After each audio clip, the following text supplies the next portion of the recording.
Charles. So the market, it's been at an all-time high recently, but it is starting to kind of ebb and flow, as you always say it does. So I'm curious what your thoughts are on the market right now and what you think it's going to be like for the rest of the year. Yeah, great question.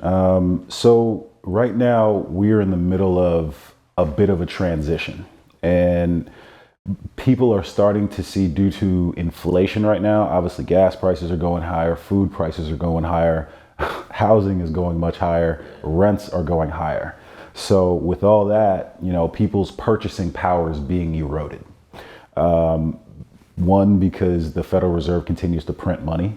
Now that's a double-edged sword, due to the fact that I was always taught that the only time you increase the money supply is when you have an equal increase in production. The FANG stocks now make up about 22 to 25% of the NASDAQ 100. Okay, so that if those companies just sneeze, right, it's taken down the market a bit, right? So due to the fact that we're now going through a bit of a rotation where people are starting to get back into companies that actually do and make things, right? Because they've been neglected over the past 5 to 10 years. We're now starting to see people get out of those big tech names. So they've been selling off, and now it's giving us some market volatility. Secondly, the 10-year Treasury recently is, I believe the last 2 to 3 weeks, touched 110, and now it's already hit 1.3. That's a different dynamic. We haven't seen rates increase that quickly in a while, and sometimes that can scare the market, because what that does is it squeezes the margins of those high tech companies, right? Okay. They can't make as much money if they have to borrow at a higher rate. Right, of course. So that's why I believe we're starting to see more volatility in the market.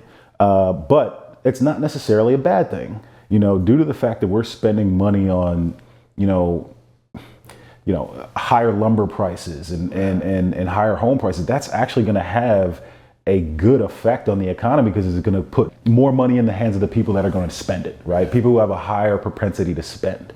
And that is what picks up the velocity of money. When the velocity of money picks up, meaning the money that I have that I give to you and you give to somebody else, right, if that picks up, that means our engine is starting to churn, and a lot faster, which picks up the economy, because we're a spending-oriented economy. Yeah, we are. Yeah. Okay. So towards the end of the year, I'd still believe that the big tech names are probably going to regain that leadership, because at the end of the day, it's about investing in the trend and not the trade. One thing I always tell my clients is, I always want to be invested in whatever the trend is, but I want to also have something in whatever the trade is of the day, right? So that's why I'm starting to add a little bit of oil exposure, energy exposure. I'm starting to add some industrials to the portfolio, right? I'm starting to add some financials to the portfolio.